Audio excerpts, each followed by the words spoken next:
အခုတွေးနေရတာတော့ရှမ်းပြည်တောင်ပိုင်းတောင်ကြီးမြို့ရှေ့တောင်ဘက်9မိုင်ကွာခန့်မှာတည်ရှိတဲ့ဟိုပုံကျန်းဝမ်းလုံပြည့်ပင်းပက်ဒေသပါပင်းပက်ဒေသတစ်ဝိုက်မှာခမန်းချီကျိုးအပေါင်း100ခန့်ရှိပြီးတော့အသက်မွေးကြောင်းလုပ်ငန်းအနေနဲ့စိုက်ပျိုးရေးနဲ့မွေးမြူရေးကိုအဓိကထားလုပ်ကိုင်နေကြတာပါဟိုပုံကျန်းဝမ်းလုံပြည့်ကနေတောင်ဘက်ကိုစီးဆင်းသွားတဲ့နန်းတပက်ချောင်းဟာဆိုရင်ပင်းပက်ဒေသရဲ့စိုက်ပျိုးရေးနဲ့မွေးမြူရေးလုပ်ငန်းအတွက်အဓိကအားထားနေရတာဖြစ်ပြီးဒီနန်းတပက်ချောင်းကိုမိခိုနေရတဲ့ချောင်းတစ်ချောက်ကကျိုးအပေါင်းရာနဲ့ရှိပြီးရှိနေပါတယ်ဒါကတော့ပင်းပက်ဒေသမှာရှိတဲ့အမတ်နှစ်ပင်းပက်တမ်နီစေယုံပါအမတ်နှစ်ပင်းပက်တမ်နီစေယုံကိုမြန်မာစစ်တပ်ပိုင်းမြန်မာစီးပွားရေးကော်ပိုရေးရှင်းနဲ့ရုရှားအစိုးရပိုင်း TP တို့က2004ခုနှစ်မှာစတင်ပူးပေါင်းလက်မှတ်ရေးထိုးခဲ့ပြီး2006ခုနှစ်မှာအကောင့်ထဲပေါ်ခဲ့တာပါတွေ့မြင်တဲ့အတိုင်းပင်းပက်တမ်နီစေယုံစီမံကိန်းတည်ဆောက်ထားတဲ့နေရာဟာပင်းပက်ဒေသရဲ့တကယ့်အချက်အချာကြပြီးအသက်မွေးကြောင်းလုပ်ငန်းအတွက်တပွားအရင်းမြစ်ကောင်းရှိတဲ့နေရာမှာတည်ဆောက်ထားတာပါဒီပင်းပက်ဒေသမှာမန်နဲ့ပစ်ပတ်တမ်နီစေယုံနဲ့ချမ်းယူမဘီလက်မီစေယုံအပါဝင်ခြားသောစီမံကိန်းတွေအကောင့်ထဲပေါ်ဖို့တင်းစဲရန်ရထားတဲ့မြေကပေါင်း11000ခန့်ရှိနေပါတယ်။ဒီထဲမှာမှ2004-2005ခုနှစ်တုန်းကပင်းပက်စီမံကိန်းတည်ဆောက်ဖို့အတွက်မြေ9144ဧကကျော်ကိုတဧကကျပ်9000လုံးနဲ့အတင်းအဓမ္မသိမ်းယူခဲ့တဲ့ပြင်လူနေအိမ်15လုံးကလည်းအတင်းအဓမ္မရွှေ့ပြောင်းရှင်းခံခဲ့ရတာပါ။ဒီပင်းပက်တမ်နီစေယုံကိုNLD အစိုးရလက်ထက်2019ခုနှစ်တုန်းကငွေကြေးအရှုံးပေါ်တဲ့အခြားသောနိုင်ငံပိုင်စီမံကိန်း20ကျော်နဲ့အတူရနာရှင်းခံခဲ့ရပြီး2021ခုနှစ်ဖေဖော်ဝါရီလစစ်တပ်ကနိုင်ငံတော်အာဏာကိုအတင်းအဓမ္မအသိအုံပြီးနောက်ပိုင်းမှာတော့အာဏာသိမ်းစစ်တပ်ကဒီပင်းပက်တမ်နီစီမံကိန်းပြန်လည်ပတ်နိုင်ဖို့အပတ်တကူလှုပ်ဆောင်လာနေတာပါအကယ်လို့စက်ရုံကိုတိစောက် PCB ပြန်လည်ပတ်နိုင်မယ်ဆိုရင်တစ်နှစ်ကိုတန်စိမ့်တန်ချိန်2သိန်းထုတ်လုပ်နိုင်မယ်လို့သိရပါတယ်ပင်းပက်ဒေသမှာဒီတမ်နီစက်ရုံတစ်ခုတည်းရှိနေတာတော့မဟုတ်ပါဘူးတမ်နီစေယုံရဲ့တောင်ဘက်4ကီလိုမီတာအကွာခန့်မှာချမ်းယူမပြလက်မြေစေယုံရှိနေပြီးတော့စေယုံမြောက်ဘက်1.6ကီလိုမီတာအကွာမှာလဲငွေကဘာကျော်ခနောက်စိန်တက်ထုတက်စင်စေယုံထက်ရှိနေရပါဒီစေယုံတွေကလည်းလွန်ခဲ့တဲ့10နှစ်ကာလတော့ဒေသခံတောင်သူတွေရဲ့စိုက်ပျိုးမြေတွေကိုအစမတန်နှဲပါတဲ့ရော်ကြီးနစ်နာကြီးတွေနဲ့အတင်းအဓမ္မဝယ်ယူတာတွေရှိခဲ့တယ်လို့ခနောက်စိန်တက်ထုတက်စင်စေယုံဟာဆိုရင်လဲစေယုံကထွက်လာတဲ့စူညံတန်တွေနဲ့အနက်ဆိုးတွေကြောင့်လွန်ခဲ့တဲ့နှစ်ပိုင်းတွေတုန်းကအဲ့ဒီဒေသခံရောသူရောသားများရဲ့ကျမကြီးထိခိုက်မှုတွေတပွားပတ်ဝန်းကျင်နဲ့ရာသီစိုက်ခင်းပျက်စီးမှုတွေဖြစ်ပေါ်နေခဲ့တာပါဒီပင်းပက်တမ်နီစေယုံလက်ပတ်ဖို့အတွက်အဓိကအလောင်စာအနေဖြင့်ကြောင်မီသွေးကိုအသုံးပြုသွားမယ်ပြင်ရေရလျက်စစ်နဲ့တပွားတန်းငွေကိုလည်းအသုံးပြုသွားမယ်လို့သိရပါတယ်လိုအပ်တဲ့ကြောင်မီသွေးကုန်ကြအောင်တော့ပင်းပက်နဲ့ကီလိုမီတာ200အကွာရှမ်းပြည်အလဲပိုင်းကြီးတီးမြို့နယ်ကနေထုတ်ယူသွားမှာပါဒီအကျဉ်းရောက်လာပြီးတဲ့နောက်ပိုင်းမှာတော့ပြောင်းလဲမှုတော့အများကြီးရှိသွားတော့ဗော2004-2005လောက်မှာစီမံကိန်းစလာတဲ့အချိန်မှာမြေယာသိမ်းကြီးမှုတွေခံခဲ့ရတယ်ကျွန်တော်တို့ဒီအချို့လဲရွှေ့ပြောင်းခဲ့ရတာတွေလည်းရှိတယ်ဗောမြေယာသိမ်းကြီးမှုတွေခံခဲ့ရတော့တချို့လူတွေဆိုရင်သင်ပြည်တဲ့လူတယောက်အနေနဲ့ကုန်းကောက်ဆရာမရှိအောင်ဖြစ်သွားတဲ့လူတွေလည်းရှိခဲ့တယ်ဗောနော်ဒီတချို့ကျွန်တော်လဲမြေယာသိမ်းကြီးမှုကြောင့်လို့မြေယာတွေပါသုံးချုံပြီးတော့အဲ့ဒီသိမ်းနဲ့သုံးပါသွားခဲ့တဲ့လူတွေလည်းရှိတဲ့တယ်ဗောနော်သုံးချုံမှုကတော့တော်တော်များများရှိတာဗောဘာကြောင့်လဲဆိုတော့ကျွန်တော်တို့ဒီတိုင်းသားပြည်စီးပွားရေးလူမှုရေးစာဝန်ရေးကျန်းမာရေးဘာသာရေးစတဲ့ရေးပေါင်းစုံကိုစိုက်ပျိုးရေးနဲ့ပဲဖြည့်ရှင်းနေကြတဲ့လူတွေဆိုတော့အခုစိုက်ပျိုးဖို့နေရာမရှိတော့ဘူးဆိုတော့အခက်အခဲတော့အများကြီးရှိတာပေါ့တမ်နီစေယုံရောက်လာပြီးနောက်ပိုင်းဖြစ်ပေါ်လာတဲ့ဒေသအခြေအနေနဲ့ပတ်သက်ပြီးပင်းပက်ဒေသခံသူရဲ့ပြောဆိုချက်ကိုကြားခဲ့ရတာပါ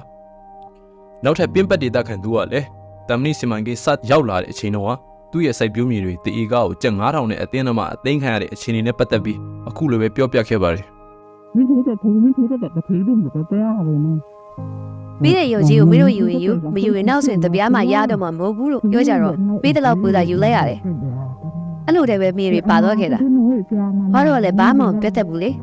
အဲ့ချိန်တော့ဆီယနာရှင်စနစ်ပဲမလို့အတန်ထွက်ရင်ဖမ်းမယ်စီးမယ်လို့ပြောတော့ဘာလို့လဲကြောက်တော့တိတ်တိတ်လေးပဲနေပေးခဲ့ရတာ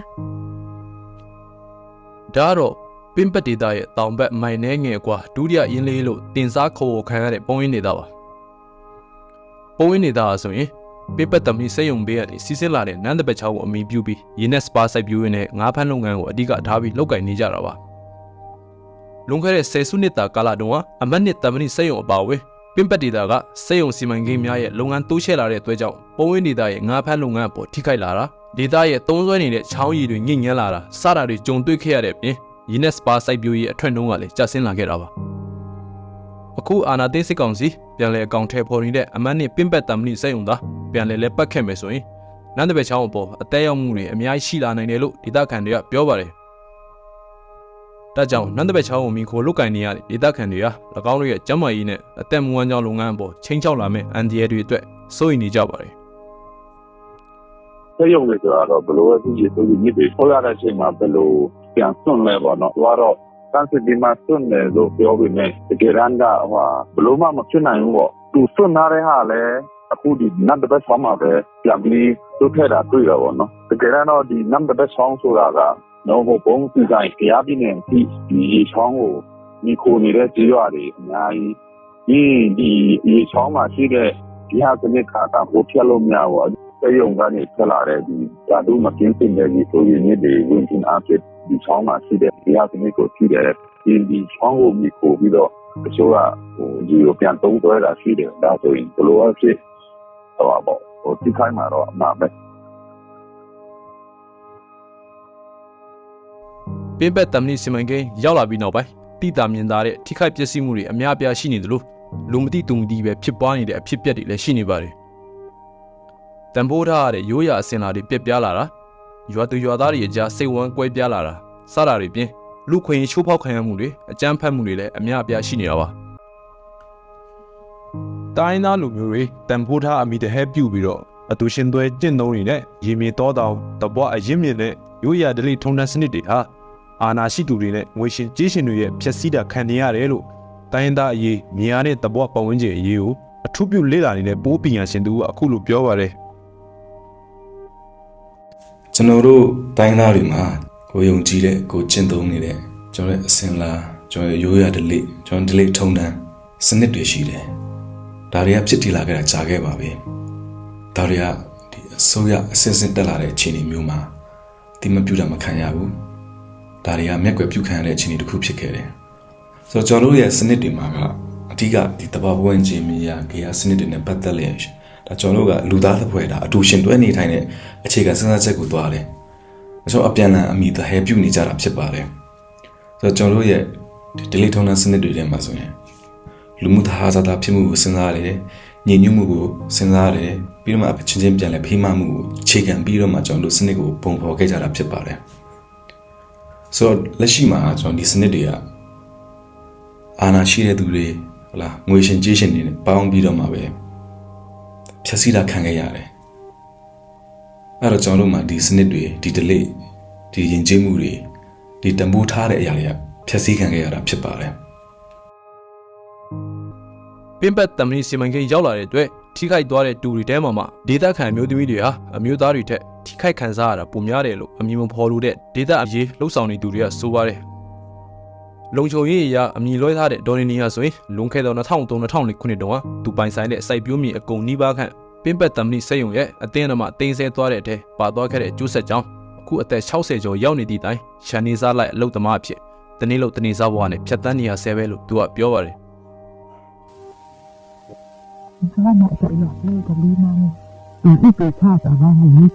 အဖွားဆိုရင်အရင်စိတ်ဆင်းရဲခဲ့ရတယ်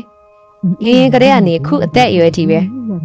နားရတဲ့အချိန်ဆိုတာကြီးလည်းမရှိတော့ဘူးသူများကနေစားအလုပ်ခေါ်ပြီးဆိုရင်တမ်းမိလိုက်သွားရတယ်လူပင်ပန်းစိတ်ပင်ပန်းနဲ့လုံနေရတော့မငိုက်ရုံတမဲပဲစားနေရတယ်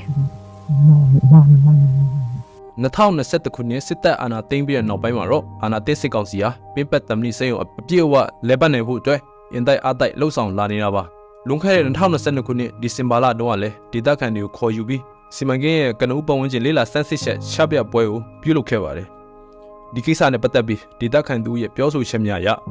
သူတို့ကလာစရိတာမဟုတ်ဘူးကုမ္ပဏီဘက်ကသူတို့ဖြစ်ချင်တာလူရှင်နာတွေကိုပဲလာပြောသွားတာပဲရှိပါတယ်လို့ပြောပါတယ်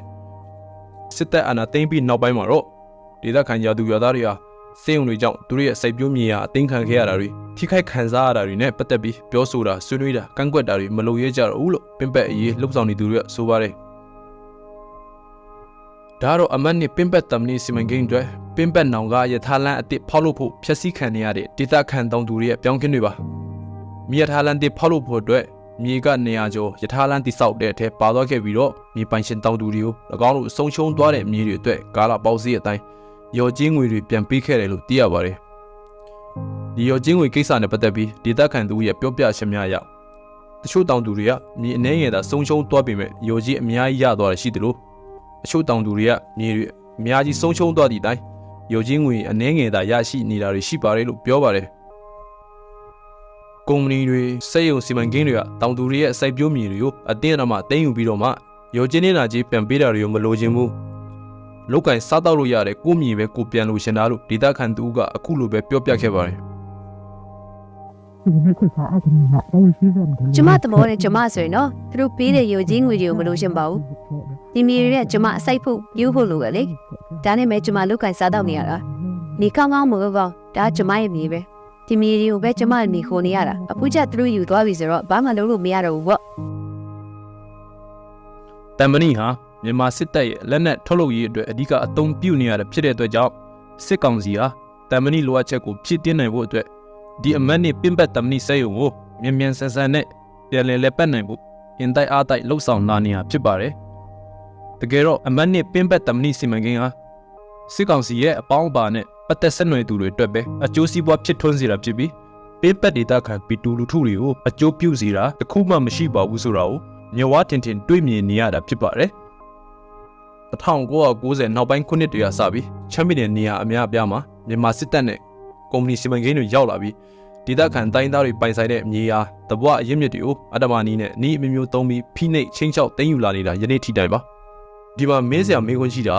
ဒေသခံပြည်သူတွေရဲ့အခွင့်အရေးချိုးဖောက်ခံခဲ့ရတာတွေအမျက်ထုတ်ခေါင်းပုံဖြတ်ခံခဲ့ရတာတွေနဲ့ပျက်စီးနစ်နာသွားတဲ့သူတို့ရဲ့ဘဝနဲ့ဂေဟစနစ်တွေအတွက်ဘသူကဘလို့ပုံစံနဲ့ဘယ်အချိန်မှပြန်လဲကုစားမှုတွေတာဝန်ယူမှုတာဝန်ခံမှုတွေတရားမျှတမှုတွေနဲ့အမှန်တရားတွေယူဆောင်တာမှလဲဆိုတာပါ